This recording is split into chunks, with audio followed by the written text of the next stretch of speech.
நான் ராதே ஆவேன். எங்கு செல்வதானாலும் என் ஆசைப்படிதான் செல்வேன். அந்த அசுரன் வரும் இடத்திற்கு நான் நிச்சயமாக செல்வேன். அந்த கண்ணன் என்ன நினைத்து கொண்டான்?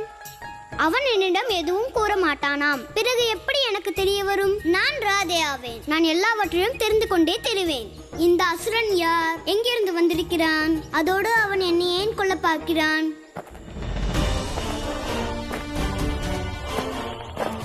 குறும்பு கண்ணா, யமுனக்கரையில் உத்கஜனை அல்ல, உன் மரணத்தை சந்திக்கப் போகிறாய். இதுதான் யமுனைக்கரை, இதுதான் ராதா.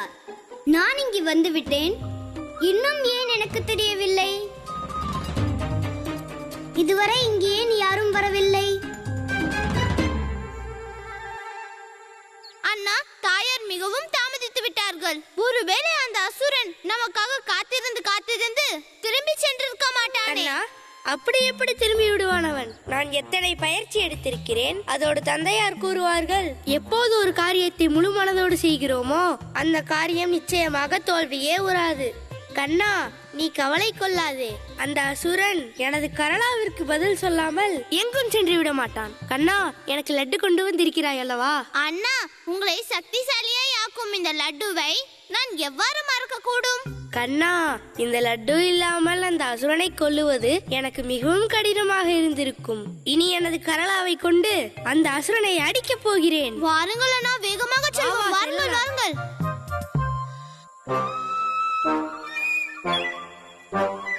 நான் ராதே ஆவேன். நான் யாருக்காகவும் காத்திருக்க மாட்டேன். பிறகு நான் இங்கே என்ன செய்கிறேன்? நான் யாருக்காகவும் இங்கே காத்திருக்கவில்லை. நான் இங்கே பார்த்து கொண்டிருப்பது இங்கே முதலில் வருவது யார் என்று. என்னை காப்பாற்ற வரும் கண்ணனா, இல்லை என் மீது தாக்க வரும் அந்த அசுரனா?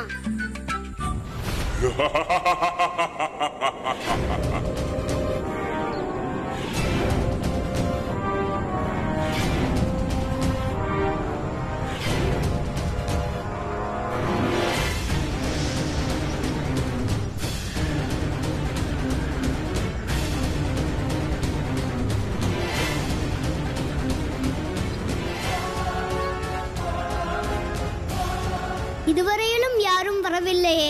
பிறகு இது என்ன மாற்றம்? நாராயண பக்தனே, நீ எங்கிருக்கிறாய் கண்ணா?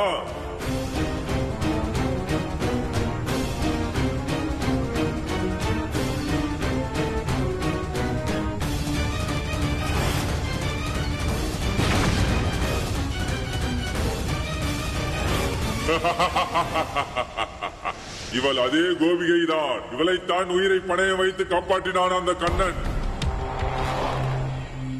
அந்த இடையன் எங்கிருந்தாலும் இந்த கோபிகையை காப்பாற்ற நிச்சயம் வருவான். முதலில் கோபிகையை கொல்வேன், பிறகு அந்த கண்ணனை. கோபிகையே, சென்ற முறை நீ பிழைத்து விட்டாய். ஆனால் இந்த முறை உன் மரணம் உன் எதிரே உள்ளது. யாரது? பேசியது யார்? என் கண்ணிற்கு தெரியாம பேசுகிறது யார்? அசுரன், அசுர உத்கஜன் நான். அசுரனா? நான் ராதே ஆவேன். நான் எப்படி நம்புவது நீ அசுரன் என்று? நீ ஏன் கண்ணுக்கு தெரியவில்லை? நீ கூறுவது உண்மைதான் கோபிகையே.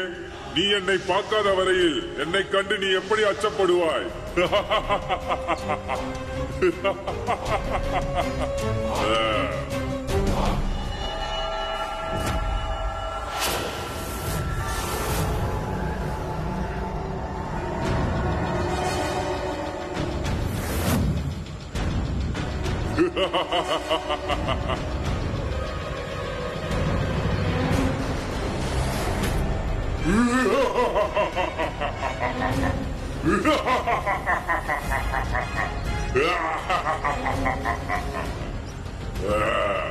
கோபிகையே,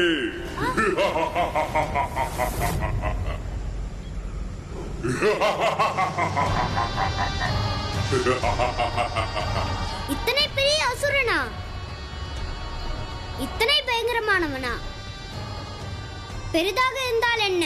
நான் ராதே ஆவேன். யாரை கண்டும் பயப்பட மாட்டேன். உன்னை விட பெரியது என் தந்தை வீடு, தெரியுமா? கோபிகையே, நான் ஒரு சாதாரண கோபிகை அல்ல. நான் ராதே ஆவேன். எனது தந்தையிடம் 1,00,000 பசுக்கள் உள்ளன.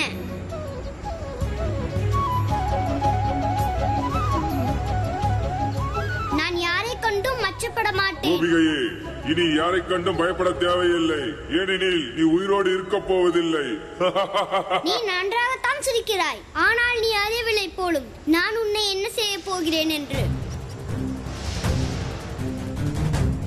அண்ணா, சீக்கிரம் வாருங்கள் அண்ணா. ஏதோ அசம்பாவிதம் நடக்கும் போல் தோன்றுகிறது. ஏனென்றால் பூதகை கோகுலத்திற்கு வந்திருக்கும் பொழுது அன்றும் இதே போல் கொடுங்காற்று வீசியது. கண்ணா, சம்பவம் என்றால் அந்த அசுரனுக்கு தான் நிகழப் போகிறது. வா கண்ணா. இந்த அண்ணனுக்கு சூழ்நிலை என்னவென்றே தெரியாது. எப்பொழுதும் யோசனையிலேயே இருக்கிறார். ஆனால் எனக்கு அச்சமாக உள்ளது. இந்த நச்சரிப்பு ராதை நாங்கள் செல்வதற்கு முன்பு அந்த அசுரனிடம் அவள் செல்லக்கூடாது. அட நிற்காதே, வா கண்ணா. நான் ராதே ஆவேன். எங்கள் பர்சானாவிலே என்னை யாரும் பிடிக்க முடியாது. கண்ணா, காப்பாற்று கண்ணா, என்னை காப்பாற்று கண்ணா.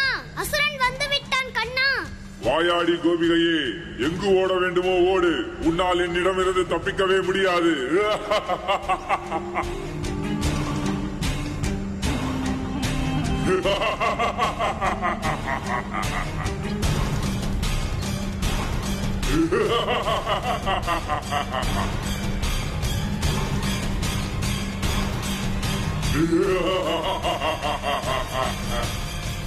கண்ணா, எங்கிருக்கிறாய் கண்ணா? என்னை காப்பாற்று கண்ணா. இது ராதையின் குரல் ஆயிற்றே. கண்ணா, அவள் ஏதோ ஆபத்தில் இருக்கிறாள் போலும். அண்ணா, எனக்கு தோன்கிறது அவள் ஏதோ ஒரு ஆபத்தில் இல்லை, அசுரனின் ஆபத்தில் இருக்கிறாள். அசுரனின் ஆபத்தா? கண்ணா, இனி சற்றும் தாமதிக்க கூடாது. புறப்படு கண்ணா.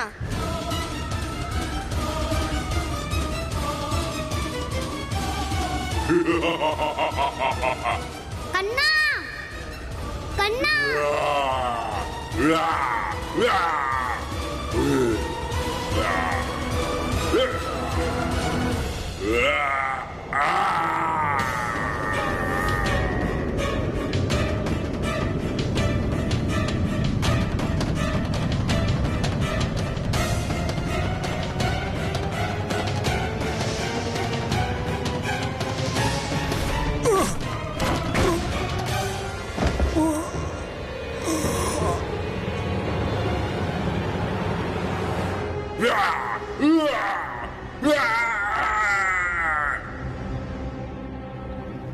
தேவி, திரேதாயுகத்தில் எந்த ஸ்ரீதரன் சலவைக்காரனாக தங்கள் மீது இழுக்குரைத்தானோ, இன்று அவனே தங்களது ராதை அவதாரத்தின் உயிரை காப்பாற்றி அவனது அனைத்து பாவங்களுக்கும் பிராயச்சித்தம் தேடிவிட்டான்.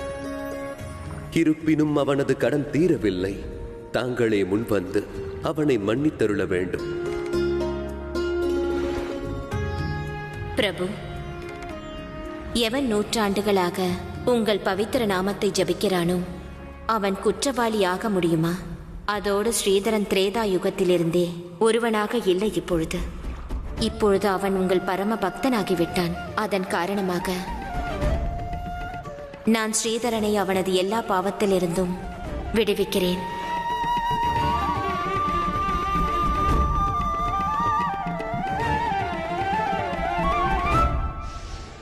தாயே,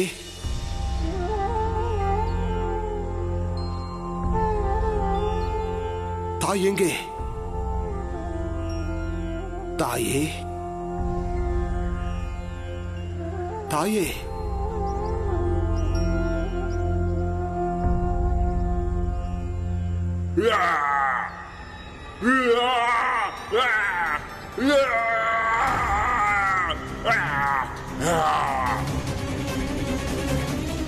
தாயே,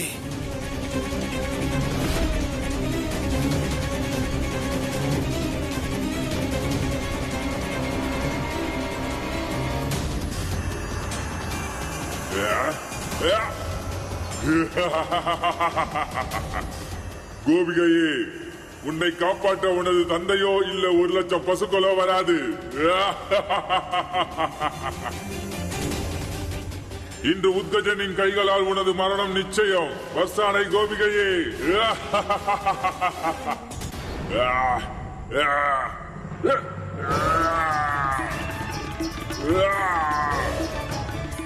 கண்ணா, தாயே.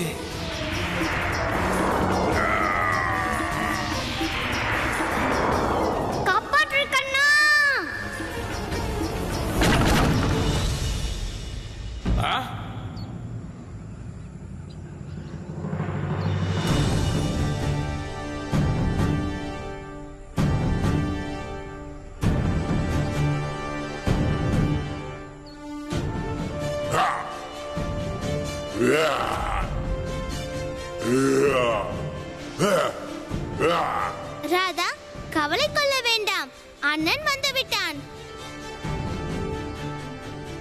ஸ்ரீ கிருஷ்ண கோவிந்த ஹரே முராரி.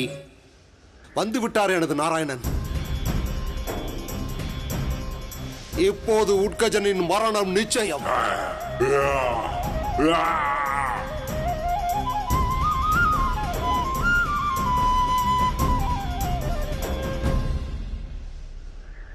நீதான் அந்த அசுரனா? கம்சன் எனக்காக அனுப்பிய அந்த அசுரனா? உனக்காகவா? இடையில் வந்திருக்கும் நீ யார்? கோகுலத்திற்கு வந்துவிட்டு என்னையே யார் என்று கேட்கிறாயா? நான் அண்ணனாவேன், கண்ணனின் மூத்த சகோதரன் பலராமன்.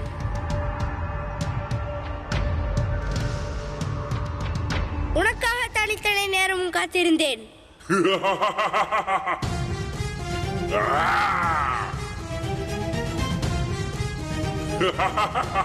இந்த கரளையை பார்த்தாயா? காலையில் இருந்தே இதில் எண்ணெயை விரவி விரவி உனக்கு தண்டனை அளிக்க தயார்படுத்தியிருக்கிறேன். 2 அடி கட்டை 3 அடியில் நீ வந்து என்னை எதிர்கொள்ள போகிறாயா? அதுவும் இந்த உத்கஜனை.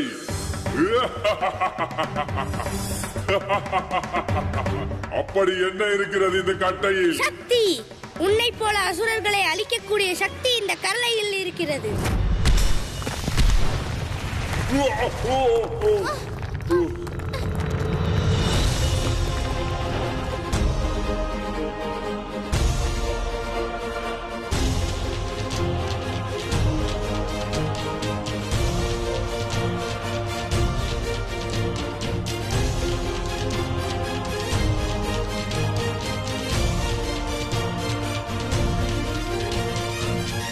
அசுரனே, ஒருவேளை உனக்கு என் மீது பயம் இருந்தால் நீ என்னிடம் மன்னிப்பு கேட்டுக் கொள்ளலாம். சிறியவனே, நீ என்னுடைய வழியை மறித்தால் பிறகு கோபிகை கண்ணனோடு சேர்ந்து நீயும் மரணிப்பாய்.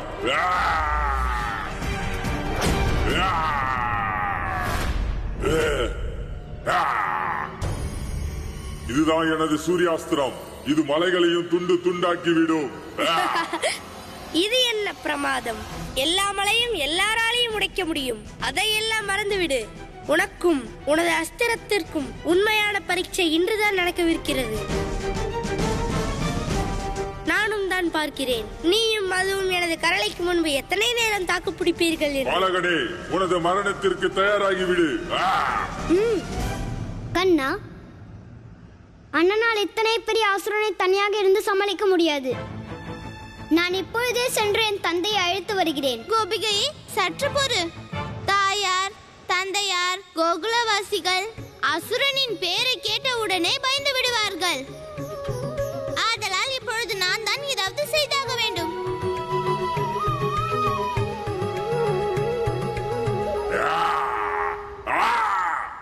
இரு அசுரனே.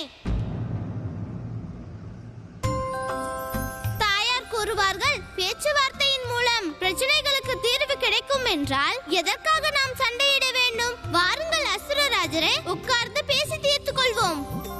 பிரச்சனைக்கான தீர்வுகளை சேர்ந்தே யோசிப்போம்.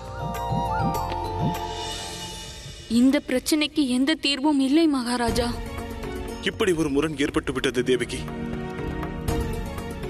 அக்ரூரர் தனது வாழ்க்கையே நமக்காக அர்ப்பணித்திருக்கிறார். ஆனால் இன்றோ அவர் உயிர் ஆபத்தில் இருக்கும் பொழுது என்னால் ஒன்றும் செய்ய இயலவில்லை. தனது உயிரை காக்கும் போராட்டத்திலும் அவர் தனியாளாகவே போராடுகிறார். முற்றிலும் தனியாக.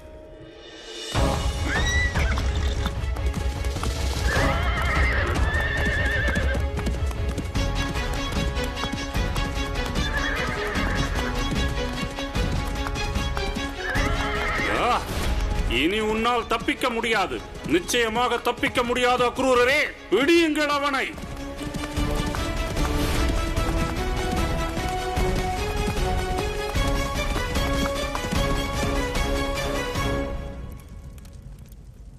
தேவகி, இதற்கு ஒரு தீர்வு உண்டு. அக்ரூரர் எப்படியாவது மகிஷ்மதியின் எல்லைக்குள் நுழைந்து விட்டால் போதும். கம்சனின் சேனையால் அவரை ஒன்றும் செய்ய இயலாது தேவகி. மகிஷ்மதியின் மலைகளுக்குள் அக்ரூரரை தேடுவது எவராலும் இயலாத ஒன்று தேவகி.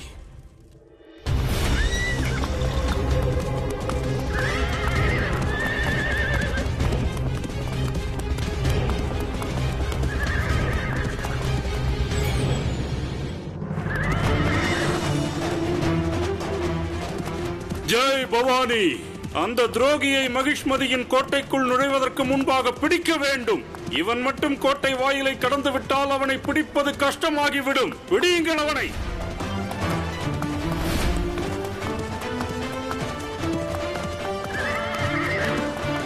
பாலகனே, தீர்வு உனது மரணம் மட்டுமே. அசுரராஜரே, மரணம் என்பது இறுதியை குறிப்பது. நம் வாழ்வை பற்றி தான் பேச வேண்டும். கண்ணா, நீ என்ன செய்து கொண்டிருக்கிறாய்? நீ இவனோடு பேச்சுவார்த்தை நடத்தினால் நான் யாருக்கு தண்டனை கொடுப்பேன்?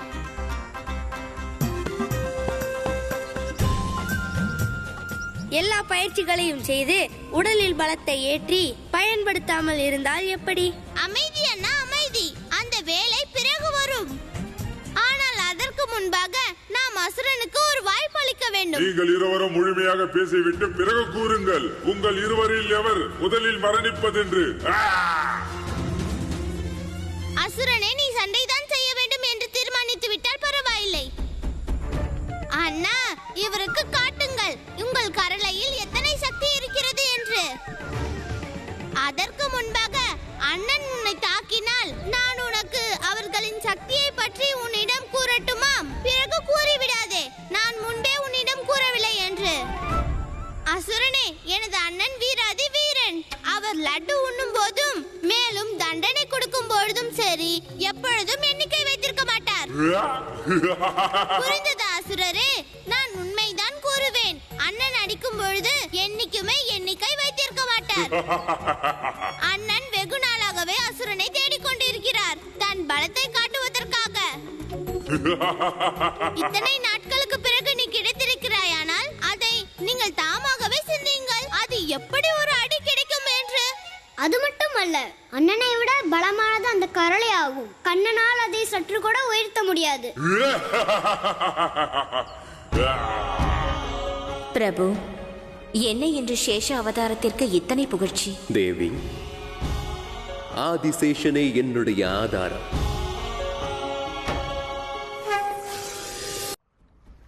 நான் எப்போதுமே அவரது பக்தி மற்றும் சக்தியை புகழ்ந்தே வந்திருக்கிறேன். அது ராமாவதாரத்தில் லட்சுமணனாக இருக்கட்டும், அல்லது இந்த பரமாவதாரத்தில் அவரது அவதாரமான பலராமனாகட்டும். அவருக்கு சமமான எவரும் இவ்வுலகில் இன்று வரை ஜனித்ததில்லை. இதன் பிறகு ஜனிக்கப் போவதும் இல்லை. வணங்குகிறேன் ஆதிசேஷரே. தங்களுக்கு கோடான கோடி வணக்கங்கள் ஆதிசேஷரே.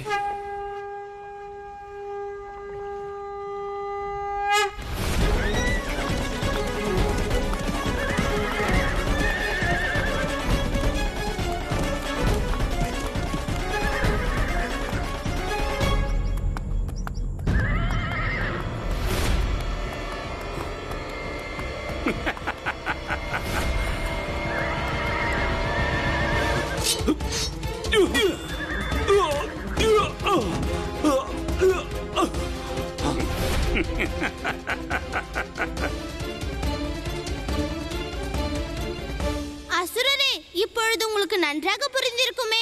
எனது பலசாலி அண்ணனை போன்று இந்த உலகத்தில் யாரும் இல்லை. இப்பொழுது சென்று உனது எல்லா அசுரர்களிடமும் சொல்லிவிடு. அப்பொழுதுதான் உன்னை போல் எல்லாரும் எனது அண்ணன் அடியிலிருந்து தப்பிக்க முடியும். இந்த கட்டை வைத்திருப்பவனை அப்புறம் பார்த்துக் கொள்கிறேன். நான் முதலில் உன் வாயை மூட வேண்டும். வாயாடி கண்ணா.